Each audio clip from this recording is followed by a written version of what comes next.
Halo Tribuners, Anda kembali menyaksikan live update PON edisi Sabtu 25 September 2021 bersama saya Siska Mawaski.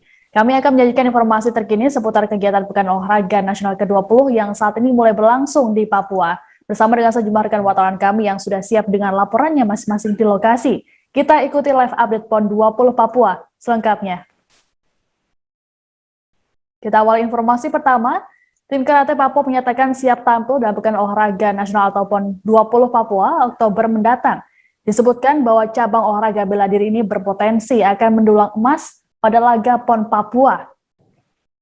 Asisten pelatih Federasi Karate Do Indonesia atau Forki Papua, Ronald Ayawaila mengatakan, pihak KONI Papua menargetkan 2 medali emas dari cabur karateka. Terkait dengan target tersebut, tim Forki Papua berusaha merealisasikannya, bahkan berharap dapat melebihi target. Informasi selengkapnya akan disampaikan oleh rekan kami dari Tribun Papua, Hendrik Rewa Patara di sana. Halo, selamat malam waktu Papua, Hendrik. Iya, selamat malam rekan Siska dan juga Tribuners. Ya, Hendrik, bisa dijelaskan berapa jumlah atlet Forki Papua yang saat ini dipersiapkan untuk tampil di PON Papua mendatang? Iya, baik, terima kasih Siska. Untuk jumlah atlet Forki Papua yang disiapkan sebanyak 17 atlet, yang mana untuk putri terdiri dari 8 orang dan putra terdiri dari 9 orang. Jadi jumlah keseluruhannya 17 orang yang akan diturunkan pada PON 20 nantinya. Begitu Siska. Oke, Hendrik, lalu terkait dengan persiapan sudah sejauh mana ini tim Karateka Papua mempersiapkannya?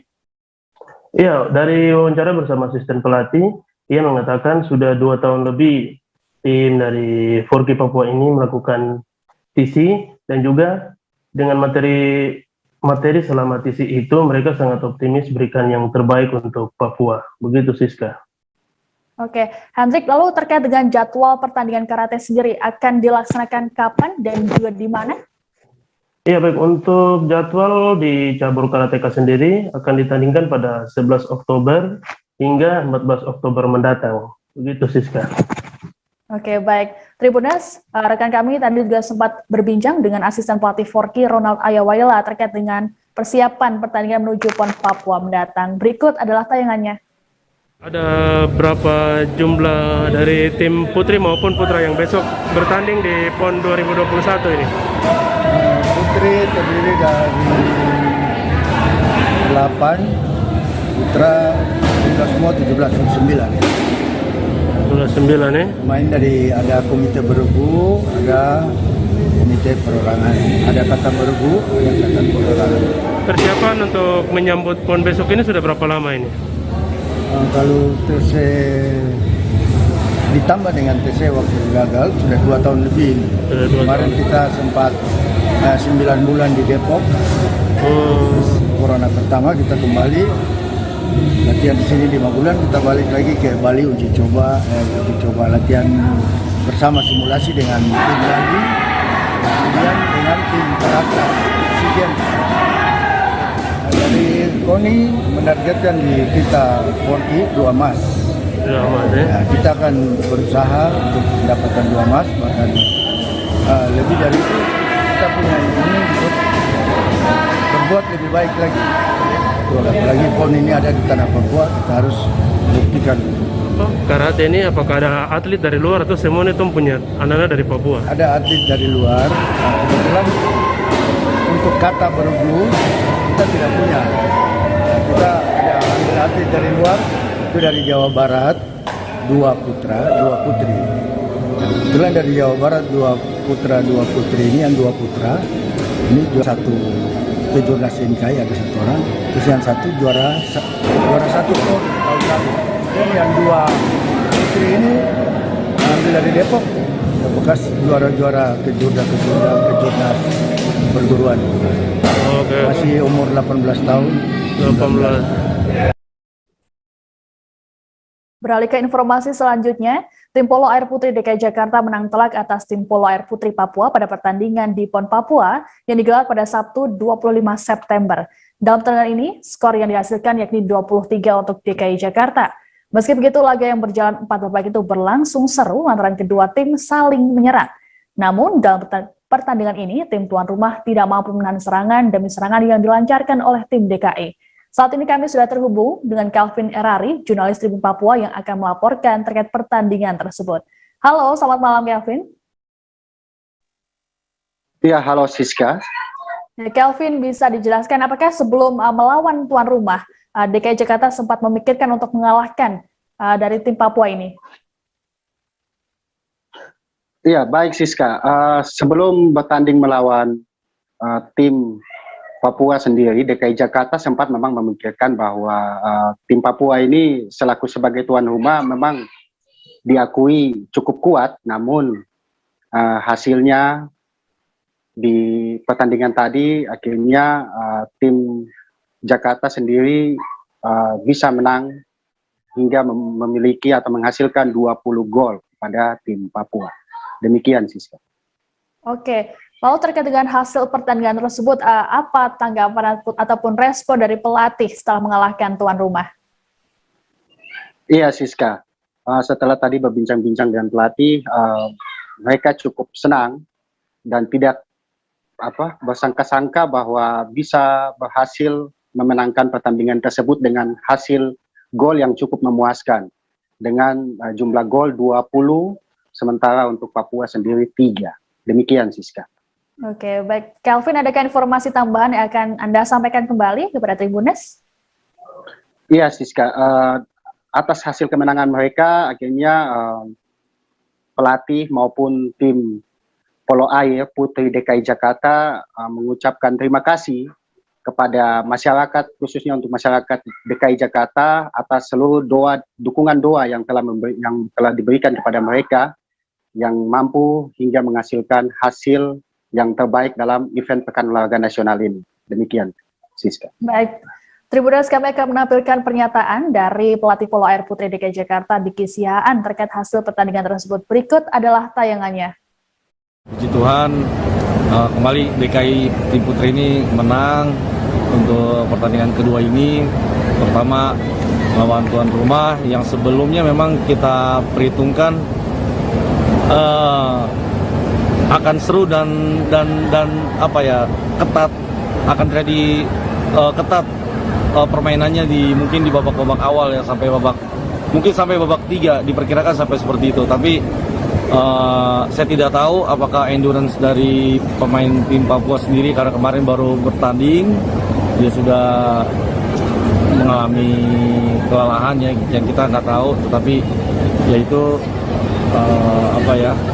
itulah persiapan masing-masing tim yang kita juga nggak bisa tebak. Yang pasti kedua tim pasti mempersiapkan semuanya ya, nggak mungkin dia nggak mempersiapkan semuanya. Apalagi Papua kan sebagai tuan rumah yang kita perhitungkan akan bermain keras ya, tapi memang dia tetap bermain keras. Dengan permainan keras itu, tetapi saya rasa ada titik lemahnya yang kita nggak tahu juga kenapa Papua akhirnya ya tidak seperti kemarin. Ya, Tribunes, kita beralih ke cabang olahraga lainnya. Kehadiran sejumlah pendukung di tim softball Sulawesi Tenggara dalam laga melawan Banten di PON 20 Papua pada Sabtu 25 September mencuri perhatian. Pasalnya, para pendukung tim Sultra sampai membawa alat musik gong dalam memberikan semangat kepada para atlet asal daerahnya. Berdasarkan pantauan di lokasi, pendukung tersebut berasal dari Himpunan Pemuda dan Pelajar Sulawesi Tenggara yang berada di Papua. Musik yang dibunyikan dari gong tersebut berasal dari Kabupaten Muna yang biasa digunakan saat penyambutan pejabat atau acara adat. Seperti apa pantauan di lokasi, sudah ada jurnalis Tribun Network, ada Rafsan Zani Simanjorang yang akan melaporkannya untuk Anda. Halo, selamat malam Rafsa. Ya, selamat malam Siska. Ya, Rafsa, bisa dilaporkan seperti apa aksi para supporter tersebut dalam mendukung atlet Sulawesi Tenggara di pertandingan softball Papua tadi? Ya, terima kasih Siska.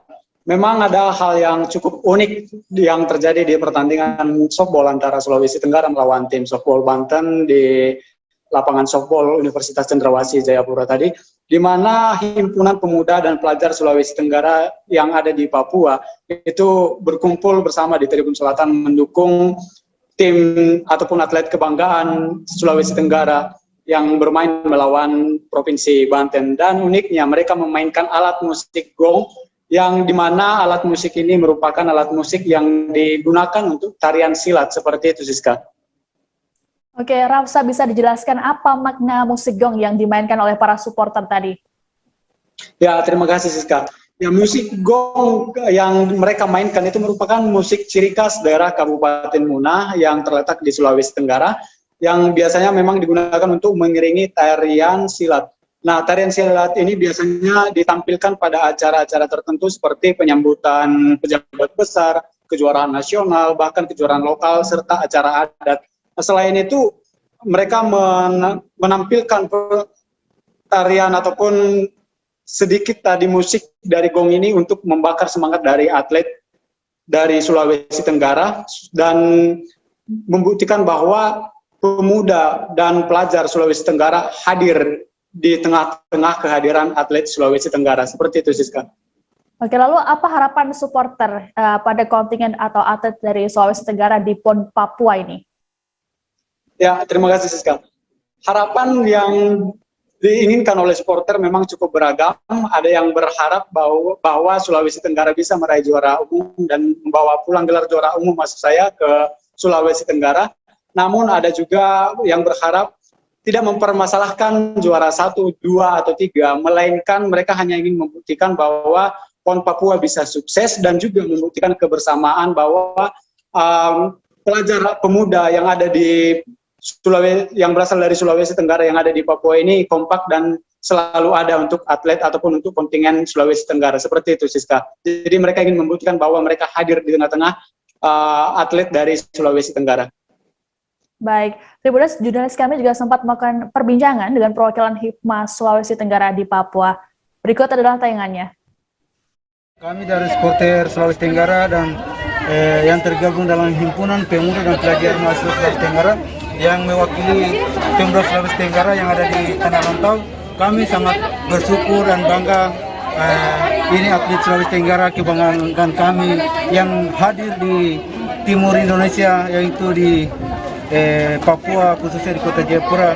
Dengan adanya event ini, kami sangat bangga. Nah, tadi itu ada alat musik yang saya dengar dan saya lihat dimainkan oleh Bapak dan Ibu-Ibu. Itu alat musik apa? Boleh dijelasin? Ini namanya alat musik gong, yaitu salah satu ciri khas dari daerah Muna, Sulawesi Tenggara, yang salah satu kabupatennya yaitu Kabupaten Muna, Sulawesi Tenggara.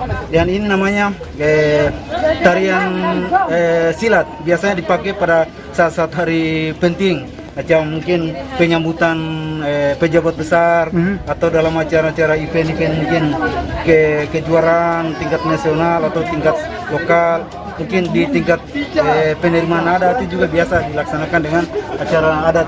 Alasannya memainkan musik itu untuk mendukung atlet itu bagaimana, Pak? Salah satu untuk memberi semangat bahwa keberadaan atlet Sulawesi Tenggara di sini tidak luput dari keberadaan kami yang ada di sini, yaitu pemuda dan pelajar Sulawesi Tenggara, bahwa kami ada di sini juga siap mendukung, bukan saya mendukung Sulawesi Tenggara, tapi siap mensukseskan PON Papua, khususnya kami yang ada di Tanah Rantau.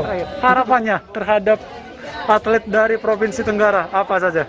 Harapan kami mudah-mudahan Sulawesi Tenggara menjadi juara, walaupun juara 1 atau 2, 3 itu kami bangga, karena walaupun bagaimana Sulawesi Tenggara dalam hal ini sudah mulai kompak. Tim para layang Jawa Timur sudah tiba di Papua sejak Minggu 19 September lalu untuk mengikuti ajang PON 20 Papua. Menjelang bertanding, tim para layang Jatim saat ini terus melakukan persiapan dan juga latihan. Persiapan tersebut dilakukan guna mengetahui tingkat kesulitan serta dapat menyiapkan strategi demi meraih juara umum. Informasi lengkapnya akan disampaikan oleh rekan kami, Diah Ayu dari Harian Surya. Halo, selamat malam Diah. Selamat malam Siska. Ya, Dia bisa dijelaskan setelah berlatih sejak 19 September lalu, bagaimana soal tingkat kesulitan yang sudah dipahami oleh tim dari Jawa Timur ini? Baik Siska, dapat saya laporkan langsung dari Kota Jayapura. Tadi sempat wawancara dengan tim pelatih dari para layang Jatim, mengatakan bahwa berada di kawasan Entrop Kota Jayapura atau tempat landasan dari para layang yang akan digunakan untuk PON Papua itu berbentuk seperti mangkok, sehingga untuk mendarat itu ada pusaran angin yang membuat tingkat kesulitan atlet semakin bertambah. Seperti itu, Siska. Oke, saat ini tim dari Paralayang sudah mengetahui tingkat kesulitan di venue Paralayang nanti. Lalu apa target yang dimiliki oleh tim Paralayang Jawa Timur di PON 20 Papua ini, Dia? Baik, dengan membawa 8 atlet masing-masing, 6 atlet putra dan 2 atlet putri, Jawa Timur cabur Paralayang ingin mengulang kesuksesan seperti saat PON di Jawa Barat 2016 lalu, yakni ingin meraih juara umum. Siska. Baik, Dia adakah informasi tambahan? Untuk saat ini masih belum, Siska, nanti akan saya laporkan lagi. Baik, Tribuners, kami akan menampilkan cuplikan wawancara dengan pelatih tim Paralayang Jawa Timur, Sugeng Santoso. Berikut adalah tayangannya. Persiapan dari Paralayang Jawa Timur, Pak? Untuk Ya, PON. alhamdulillah kita kan sudah melalui tahapan-tahapan latihan ya. Ya, Jadi kita mulai pemusatan itu udah 4 tahun yang lalu. baik. Sehingga ya insya Allah kita sudah siap untuk berlaga di PON ini. Pak, untuk adaptasi di sini sendiri, apakah ada yang beda dengan di Ya, Batu? sangat berbeda. Tempat pendaratannya di sini memang handicapnya luar biasa. Jadi kita harus menyesuaikan. Tapi apapun itu ya kita harus ya. Baik, Tribuners, informasi tadi sekaligus menjadi penutup jumpa kita dalam live update PON petang kali ini. Kami masih akan hadir sesaat lagi tentunya dengan informasi seputar PON Papua lainnya. Saya Siska Mawaski, beserta kru yang bertugas, pamit undur diri. Terima kasih dan sampai jumpa. Terima kasih sudah nonton. Jangan lupa like, subscribe, dan share ya.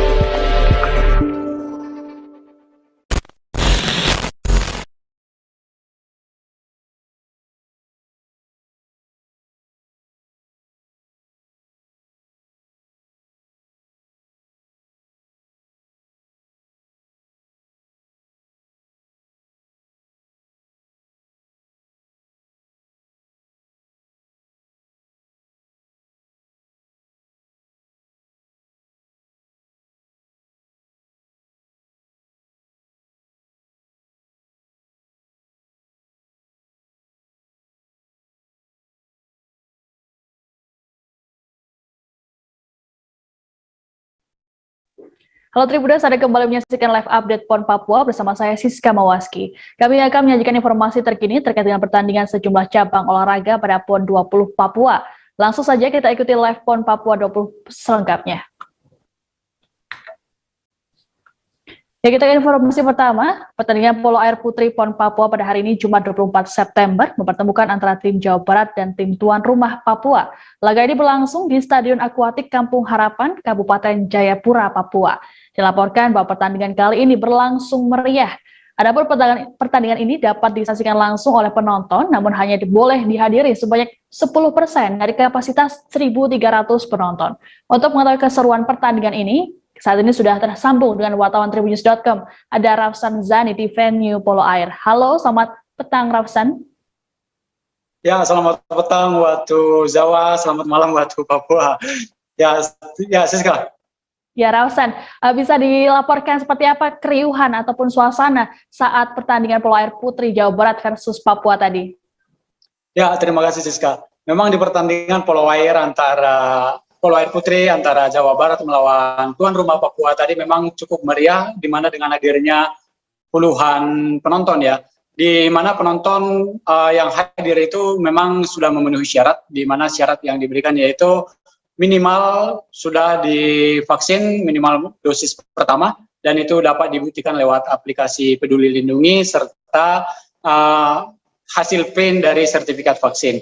Nah, kemudian para penonton yang bisa masuk ke dalam nanti akan diberikan gelang berwarna biru, gelang kertas berwarna biru sebagai bukti bahwa mereka memang layak memasuki arena stadion akuatik. Dan penonton tadinya memang ditempatkan di lantai 2, di sana memang khusus untuk tribun penonton, dan puluhan penonton itu memang cukup meriah ya mendukung penampilan dari Papua sendiri. Hanya saja memang dukungan mereka tidak bisa membantu tim Papua yang akhirnya harus mengakui